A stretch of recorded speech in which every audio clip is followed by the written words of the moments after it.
oyagala okweyongera okuguka mu mateeka agakwata ku ttaka ganyula mu pulogulaamu za Witness Radio osomesebwe butya bw'osobola okukuuma ettaka lyo okuva mu mikono gy'abannakigwanyizi. Oli mulwanizi wa ddembe oyagala amaloboozi g'ebitundu oba ag'abantu b'olwanira gatuuke eri abavunaanyizibwa. Weekwate rediyo y'abantu Witness Radio. Wuliriza Witness Radio okumanya enkulaakulana y'ettaka nga tekosa abantu mu bitundu mweteekeddwa oba obutonde bw'ensi.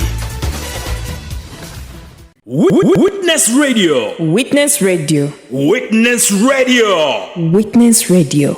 In a world racing toward clean energy, who's left behind? Welcome to Eyes on a Just Energy Transition, the program that highlights on Africa's journey toward a fair and inclusive energy future.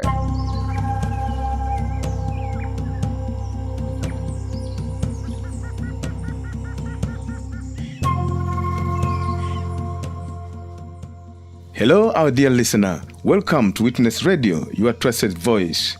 You are listening to Eyes on a Just Energy Transition, where we take you on an informative journey of energy transition across Africa. And this is Witness Radio series program, The Media in Renewable Energy. In this series, we are using the power of the media to shine a light on Uganda's journey towards clean, sustainable energy. To listen to us, visit our website www.witnessradio.org or visit Google Play Store and download the Witness Radio app. And in case you'd like to reach us out, please chat with us on WhatsApp +256 745 965 765 or by calling us directly on +256 414 697 221, and we will hear from you or on all our social media platforms. Now, as you may know, countries across Africa are on a journey moving to the renewable energy transition, and Uganda is one of them. And Uganda's government is working hard together with partners to transform the country with renewable energy so that Ugandans can switch to new energy technologies of clean energy and cooking and avoid the use of firewood and charcoal.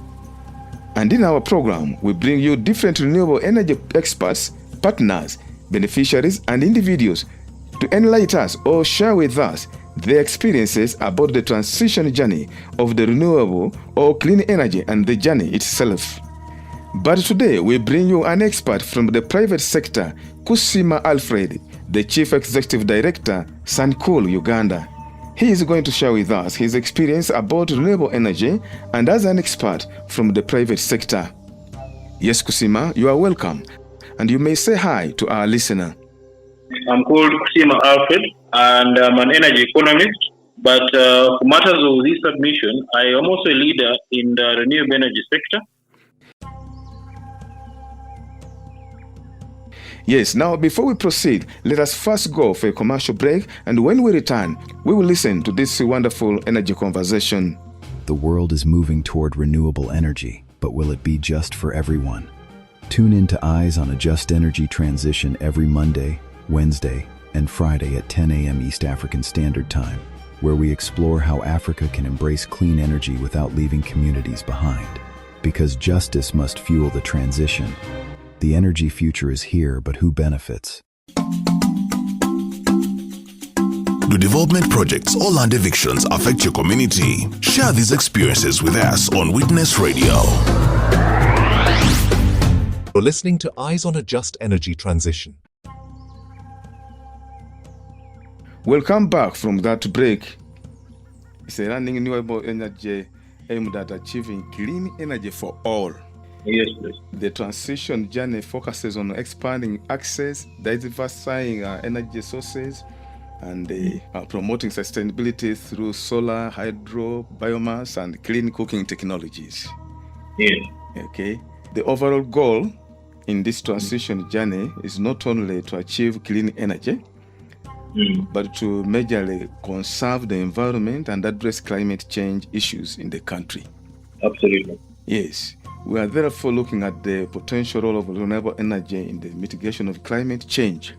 We want to look at that area and then critically examining how renewable energy sources are reshaping global climate action and what more needs to be done. Yes, and my first question comes from here that Uganda has laws and policies to increase access to modern, affordable, renewable energy and energy efficient technologies. Yes. But the legal framework for solar energy has remained underdeveloped. We have the on-grid segment regulated, but the off-grid sector is still lacks clear guidelines. So my first question is, explain to us what the laws and policies intend to achieve. Now, to begin with, I should be able to, I can't say all this without saying that from the preamble you've shared, we can only achieve this when we address a couple of things which I know are underway. Yes. Issues around infrastructure development, issues around personnel, issues around systems and strategies, which are all ongoing. Yes. And I can maybe just to give you a little bit of a glimpse of where are we at in terms of the framework. Yeah. Yes, please. Uganda remains having a very, very ambitious target of 13,373 megawatts to meet a demand of 12,517 megawatts, which interestingly, by the way, yes, we even have a surplus to interest you. A surplus. What means that we should be speaking at a better side of things. For sure. So, of course, like we all know, load shedding has been a kind of a problem, but I know that is equally being addressed in different formalities. Now, just to run you through the few frameworks in place. For example, we have the Electricity Amendment Act of 2023. We have the Atomic Energy Act of 2008. We have a Biofuels Act of 2018. We have the Renewable Energy Policy. We have the energy. We have under the clean cooking sector.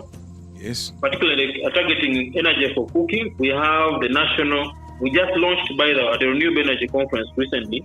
Yes. We just launched the national integrated clean cooking strategy.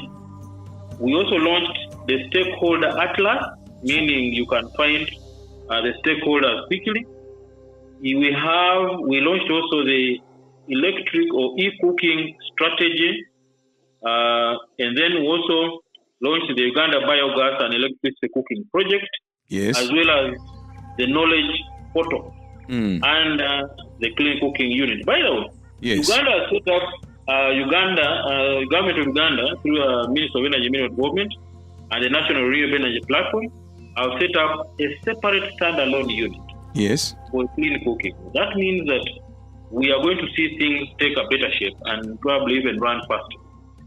That notwithstanding, I think you had asked a question about the off-grid, but of course I wanted to shed some light on that. Maybe just finish also is to give you these numbers that are very, very important. Yes, please. LPG access, we are at 1.1%. 1.1. Electric cooking, we are at 1.7%. Okay. Biogas and biodigesters were at 1.0%. Ethanol use, we are at 0.05%. And improved cook stoves and others we are at 21%, 21.15%. All right. And to interest you, electrification, we have moved from 24 to 60%.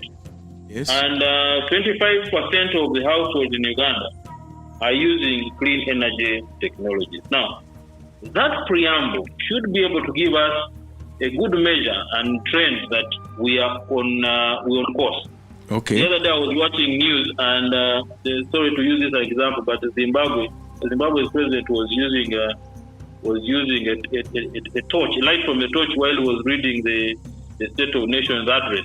I think no power. I think no power. I think we are beyond that. I can say proudly that I think we are on a good trajectory. Okay. And I know you should me knowing, but apparently There have also been, as per the latest, tariff cuts are at 5.2% in the quarter 1 2025. Okay.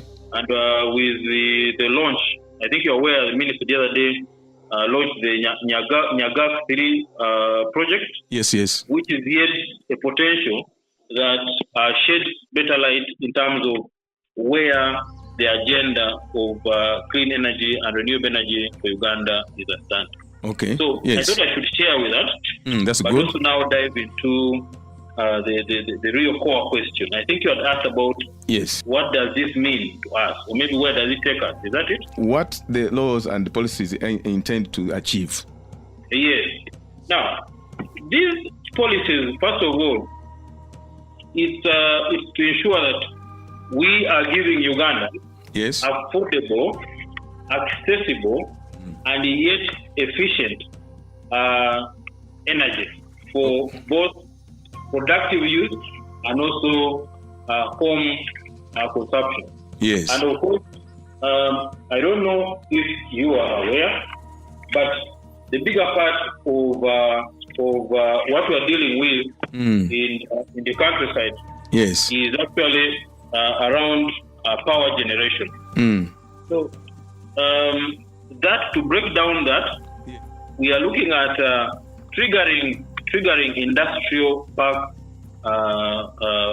production and productivity. Yes. We are looking at creating green jobs and other jobs along the chain. We are looking at triggering agricultural value addition. Yes. We are looking at opening up new and functional cities and towns.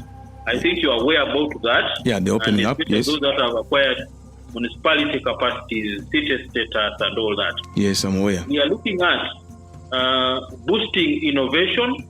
Most innovation, including the green innovations that we are looking at, recycling of plastic, recycling of all these things, come only when there is enabling sustainable energy generation. Okay. We are looking at things like redirecting the financing priorities, of course, that look at personnel onboarding, especially for youth and women. Yes. By that, to excite you, or interestingly, or even the small scale holder farmers in the country, the bigger part of them are also looking at taking on some of this power, because I can tell you for the truth, even when there are options and we've tried out the options, of course now it's a blended approach. The current state of things require that at least the smallholder farmers access power. They should have very simple producing and value chain machines, as simple as maize milling machines. Yes. Changing maize grain into poultry feed and piggery projects and other projects that are animal husbandry based, to mention. Yes. And then, of course, this to mention, there is also it is leading us to a point where there is donor cohesion and stakeholder engagement, because at the end of it all these frameworks are in place and the agenda is clear, but whoever is on board needs to be brought into a clear direction in terms of operation and what they are doing. So this to me and to us as a sector, I can say proudly that means a lot in terms of shaping the narrative in terms of renewable energy in this country. To mention a few. Okay. So do you mean to say the policy is okay for us? Well, I can say so far so good. Of course, we can't say all is okay. Yes. The policy is okay. But rather, there could be a few other areas to tie knot on. Yeah. Because one, you should be aware that concessional financing has reduced. Yes. Now, what that means is that whatever it is that government, development partners and private sector stakeholders are looking at, they should be planning and innovating and mainstreaming budgets, cutting them and taking them down to the grassroots local governments and all that with one end in mind, that concessional financing are reduced. Then what? That's why you see that we are trying to fall back on the innovation side of things, yes, where even financing is becoming innovative. Prioritizing on what we finance for remains very, very key, from what I'm seeing from the private sector. And of course, issues is going to require that.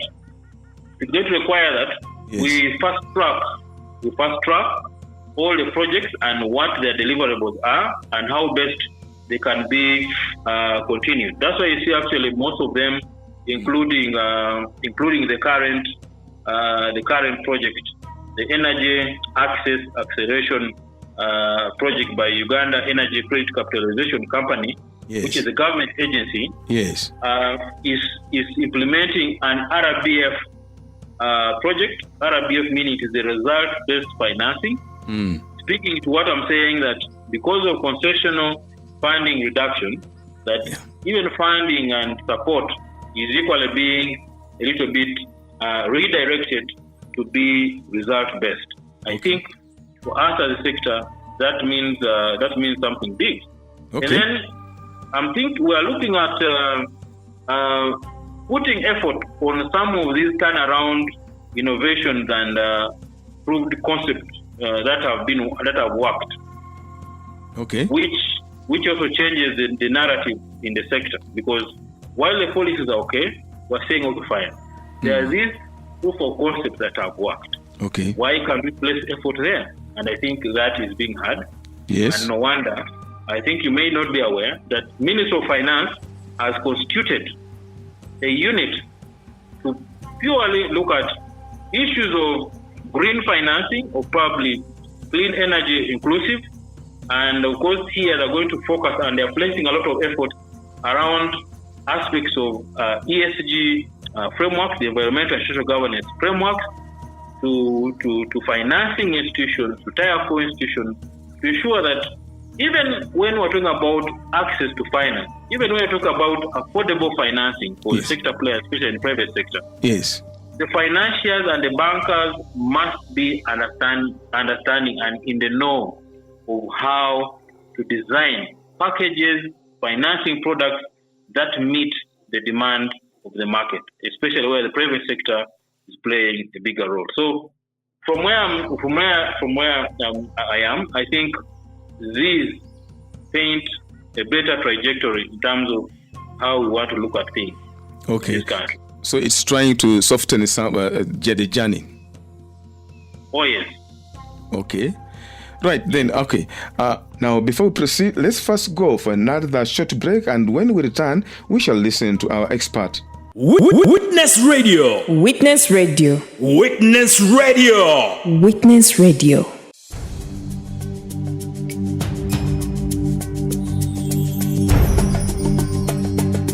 Do you want to tune into Witness Radio? Go to Play Store on your phone, type Witness Radio.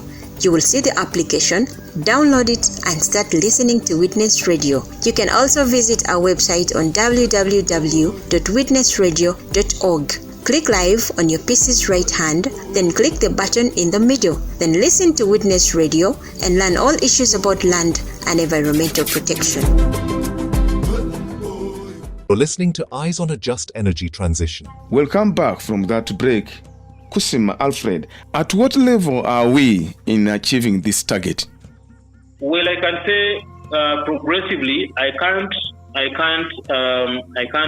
extract the exact, but from what I see is that as of October 2025, we're standing at 1,176 megawatts, and I think some of these need to be put together, because of course this was exclusive of off-grid, but there are different interventions along this, because Uganda as a country, we are approaching this from a multidimensional energy kind of thing. So we can't say that it's a one-size-fits-all. There are different avenues that are in play. For example, when you look at, of course, equating the effort in the off-grid support. Yes. I'm lucky to have interacted or is still interacting with for example, the farmers in the cattle corridor. Yes. Country, where most of them, if not all, are off the grid. Off the grid. Now, yeah, most of the activities. Remember, these are cattle keepers, most of whom are not doing zero grazing. So it's becoming a little bit hectic and tiresome and a pain, which we have tried to mitigate using the off-grid solarization or the milk collection centers. And though it seems to be working, or it could seem to be a long-term solution, but it is not. It may not be as sustainable as one would want, because the cost of doing business is high. Right. And of course, I've already mentioned that concessional funding has reduced. So it comes along, falls back to the position where we say, why can't we take power to the people at whatever cost, and know that at least as long as the poles are standing, and as long as Uganda is still producing its target of 13,373 megawatts, then we even have the surplus, so our people can be happy in that case.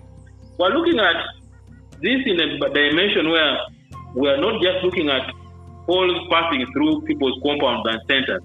We're looking at wires going to people's households and ensure that at least every Ugandan, if not the bigger part, access affordable but also sustainable energy for both production and also household or home use. So you mean there is an aim of letting the local communities access power and maybe pay later or pay what they have? Absolutely. You see, government of Uganda, through the different stakeholders, where private sector is also one among it, has undertaken a couple of interventions. The latest one I know of, I don't know from where you come from, where this has approached, has reached, because I know the new proprietor, that's UEDCL. Yes. They are on a campaign of pushing power to the household as far as possible, and I know that with just a humble fee of inspection, they connect you to the grid. For those that still have poles in the proximities that are required. Of course, this is not something that you're going to do maybe in 1 or 2 days. It's a process, because, like you know, we're talking about how many Ugandans now. We are about, I don't know how many million. So by the time we exhaust all of them, it will be some time. But at least it is a beginning for the start, and we are proud of that. And I think as a sector, it is a plus. It is a plus for us. And of course, not undermining or downplaying the efforts of the off-grid. At least from where I come from Masindi. Yes. From a place called Bujenje. Bujenje is a village. Bujenje, yes. And I can assure you that even in the smallest household that I know, if they are not charging a phone, not a smartphone, the usual normal phone, if they are not charging it from a solar panel, they are probably having a solar on their roof. So that means a lot. If you go to the trading center, at least if the grid is off, people have solar lanterns, have solar chargers, and personally, why not? Why can't I use myself as an example? I am off the grid, but at least I have light throughout, and I can charge my phones anytime when I'm in the village. So I can assure you, I think Uganda, from where we are, at a rating from where our colleagues are, I think we're not doing bad. And thanks to government of Uganda, and of course with the good leadership of the minister, and definitely we can't do it alone, with the President of the Republic of Uganda, to which these efforts are tagged to. We are seeing this with the industrial parks. I think you're aware, and you've seen. I don't know from where I come from. There's one that has established. I see some in Namamvi. At least I've been there, and we see a couple of. We have seen the Arua ones. We're seeing the Barada. We're seeing the Kavali, Eastern as well. So I think this is a good step, and it's a good it's a good trajectory from where we're looking at things. and how I wish we should be looking at things moving that way. Actually, just to share with you a very exciting and touching moment. Recently at the Renewable Energy Conference 2025, the Honorable Minister Ruth Nankabirwa was very heart softening when she mentioned that one thing with her and the team as Minister of Energy and Mineral Development, it has been that they have managed to have a cohesion, teamwork, but also most importantly to note speed, because of the frameworks I've given you in the clean cooking. Actually, 5 of them: the National Integrated Clean Cooking Strategy, the Stakeholder Atlas, the e-cooking strategy, and then the biogas and e-cooking project, the knowledge portal. All these are achievements that have come in the most recent term of our office, and we can't take this for granted. For sure. As a sector, we are very proud that I think we have good leadership, and indeed, not even the sky is the limit. We are looking forward to moving this as far as possible.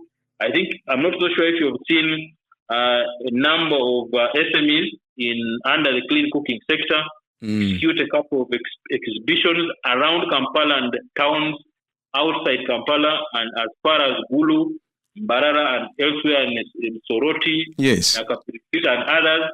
Now, all these are aimed at ensuring that we are creating awareness to Ugandans to appreciate the fact that the agenda of appreciating the clean energy, technology, and renewable energy should be for all of us.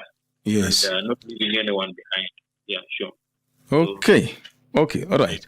How would you rate the sector's legal framework then? Well, I can mention this that I'm lucky to have been in the sector for the last about 9 years or so. And both from the humanitarian perspective, where I've been serving the humanitarian in the refugee settlement, in the private sector of things, where I am apparently. I've also been on the leadership end of things, where I'm serving as the vice chair of the Uganda National Alliance on Clean Cooking, the umbrella body for the sector players, the private sector players in the renewable energy, and the NGO side of things, where I've also worked with the likes of Caritas and others. Now, I can tell you for the fact that initially we have been doing very badly, starting with cooking. As it is right now, I can say we are moving very, very fast and quickly. I already shared these numbers of the uptake in terms of energy for cooking. Where LPG is at 1.1, e-cooking is at 1.7, biogas is at 1.0, ethanol is at 0.05. This is a new potential, by the way, where many people are now investing in. Improved coke stores, I think you've seen those. But even when things are good, we can say that there are some areas that need to be handled. For example, from the private sector side of things, we know, and of course the story has been, every other moment we are going to engage, we shall say the need is finance. But beyond that, as a sector, and as a private sector leader, we are looking at harnessing and building cohesion of the SMEs, or the small and medium enterprises, in the clean cooking and the clean energy sector. That has worked, and we are trying to ensure that that is working well through the various associations. For example, we have UNAP, the Uganda National Alliance on Clean Cooking. We have USEA, the Uganda Solar Association. We have the Uganda National Renewable Energy and Efficiency Association. We have the Hydropower Association. We have the wind and others. Now, these build a lot in terms of coordination and ensuring that whatever it is that has been planned as government, as ministry, is being cascaded down. Now, the same goes to how we position ourselves and participate at the national and international global level. Now, it can only happen when the downstream has been streamlined.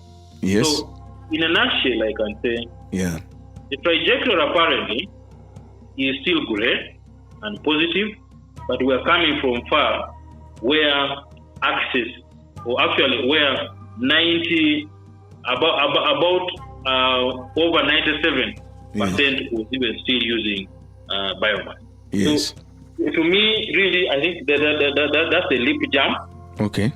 And when we see that 25% of households in Uganda are using clean energy technologies, honestly, that is a plus. And we can't take that for granted. It's a good step. Okay. Yes.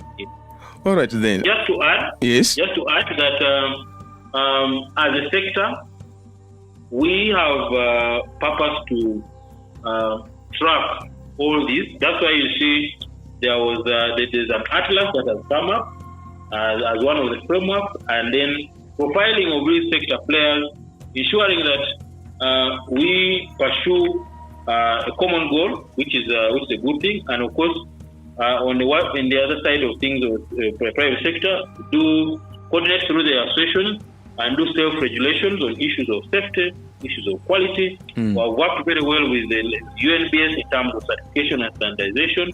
Of course, even when members seem to look at the process is a little bit costly, and our very good partners have tried to come in timely, and apparently I'm also lucky to be on the team that is going to execute a national study on the after-sales services of clean energy technologies, especially for cooking, funded and sponsored by GIZ in Uganda. So we're asking ourselves, even when the funding has been around, the support has been around and all that, what is it with the users, some of whose voices are coming and saying, I think we need this, the turnaround time in terms of feedback, turnaround time in terms of when we apply and apply for funds, to have irrigation machines, to have stoves, to have these. These need to be aligned. So we're saying, no, let's execute this study.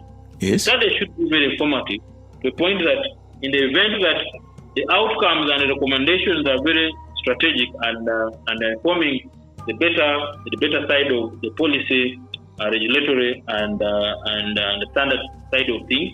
Of course, the donor fraternity as well as the key client who is GIZ, in this case who is sponsoring, then we should be seeing a better trajectory. We need to fall back or retreat, but also train better, build capacity, support, and ensure that the sector is moving forward and moving with support.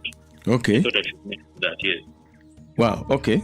Right, now, let's first go for yet another short break, and when we return, we shall continue with the program. Oyagala okuwuliza Witness Radio, genda ku Play Store mu simu yo, otekemu Witness Radio. App eno ojja kuba ogiraba. Oluvannyuma giwanuleyo otandika okuwuliriza butereevu leediyo yaffe eno. Osobola okufuna empeereza yaffe ng'okyalidde ekibanja kya Witness Radio ku www.witnessradio.org. ogenda waggulu ku mukono gwo ogwa ddyo ku kigambo live, n'oluvannyuma onyige ku kapeesa ak'omu makkati. Owuliriza Witness Radio, radio yo ekutuusako ensonga ezikwata ku by'ettaka wamu n'embeera y'obutonde. Farmers, do you want to learn essential agricultural practices and benefit from your land? Look no further. Tune in to Witness Radio for expert knowledge and guidance. Witness Radio. Witness Radio. Witness Radio. Witness Radio. You're listening to Eyes on a Just Energy Transition. Welcome back from that short break. You are listening to Eyes on a Just Energy Transition at Witness Radio, where we take you to an informative journey and at the moment focus on Uganda's renewable energy transition plan. And we have Kusima Alfred, an expert from the private sector, sharing with us all about renewable or clean energy and the transition journey of Uganda. Yes, and now what's the major challenge affecting the guidelines for the off-grid? Well, to begin with, I want to say this again. First, concession funding has reduced.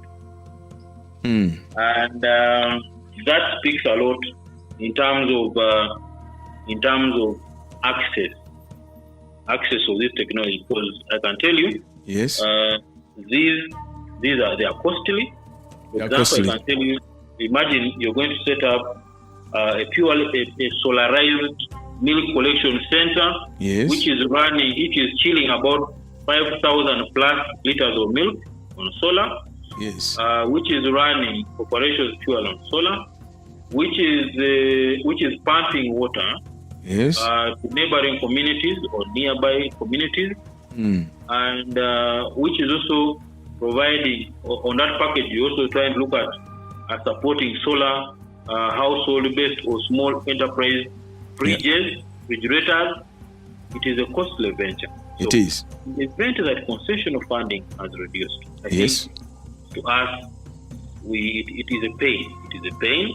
Okay. We will prioritize issues of reallocation of funds and all that as government, but I think from a private sector, things where we are, that is a pain to us.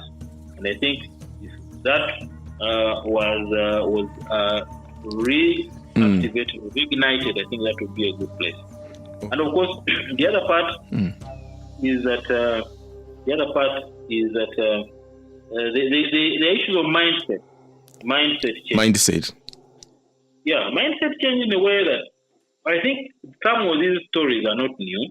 Yes. Where some of these technologies are taken into the communities, depending on the model or the model in which they have been taken there, either by NGOs or by a cost-sharing model using the different avenues, the circles, we have the groups and all that, the churches. Yes. But the response is not as positive as when they say things are for free. Sure. Now, that is a pain, because even then when we're agitating for this, when you say a cost cut and someone still prefers a free item, because they have competing demand, they have to pay fees, they have to do this, they have to do that, and to them they think maybe this is like that. I'm happy that even when that happened before, the trajectory is changing. Yes. Actually, in some communities where we have been, like the cattle corridor, I come from Athens, like I said, and in Yonjuba, some of these, when a family sees the other lighting, it is pride. And for them, they have positive pride. So a neighbor has to see from the neighbor and appreciate the technology. And that has helped. That has helped. Okay. But by and large, I think the mindset change was an issue. And that is fairly being addressed on awareness campaigns, radios, and all that. We keep doing that. And of course, thanks to you, that the fourth estate, that you're playing a very, very, very big role in ensuring that this message is going out. Yes. As far as it can. We thank all partners who have really sponsored this kind of undertaking. Yes, please. Now, the other part is also the skilling part of things. Maybe bundle it and say the expertise to use these and even repair.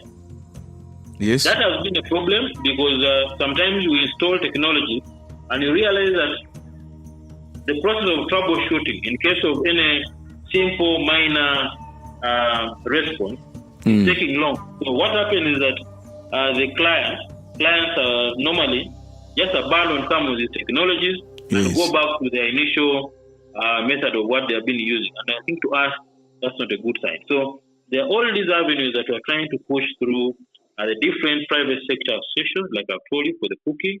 UNAC is trying to push. The solar is trying to push. USAID, UNRWA, and others are trying to push to ensure that at least that equally changes, but also changes through a system where we have built capacity of locally based young people, youth and women and men, to ensure that if there are issues of electric pressure cookers, there is someone to troubleshoot and quickly respond to them. If there are issues of biodigesters, the same. If there are issues of solar, the same, and others. And the other challenge I would mention, or I can mention also, has been the taxes. Taxes should be regulated, yes? Yes. Now, the taxes, I can say, government of Uganda is trying very much to see that at least they are a little bit, they ease some of the processes. But there are pain points that remain still not addressed, because I think from them as regulators and government, okay, initially, I mean, it is clear that we should be collecting tax on some of these imports anyway. It's clear that.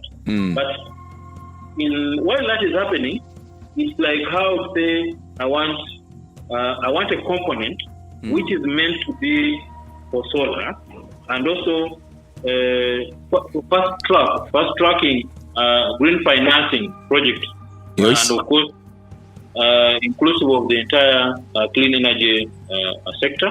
To see where are we in terms of how much has been invested in, and of course I think this will give us a better realignment on what exactly we need to do and close on the gaps. Okay. If not, it is obvious that prioritizing a production use of energy in all policies and budgets be very, very fundamental. This is very, very key. To cater for also the off-grid areas so that we run on the same speed.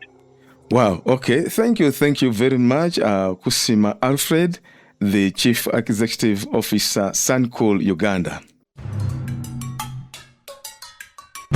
Listen to Witness Radio to learn more about environmental laws and policies and how you can protect the environment. Witness Radio. Witness Radio. Witness Radio. Witness Radio. You're listening to Eyes on a Just Energy Transition. And before we end the program, please, if you want to listen to us, visit our website www.witnessradio.org or visit Google Play Store and download the Witness Radio app. And in case you would like to reach us out, please chat with us on our WhatsApp +256 745 965 765 or through calling us directly on +256 414 697 221, and we will hear you, or on all our social media platforms. Thank you for keeping it locked on Witness Radio. Stay tuned, stay informed, and stay inspired to be part of the energy revolution. Please do not forget that Eyes on a Just Energy Transition airs on Witness Radio every Monday, Wednesday, and Friday from 10 a.m. East African Standard Time. Catch us again, same time, same radio station. I'm Will Steven, your host.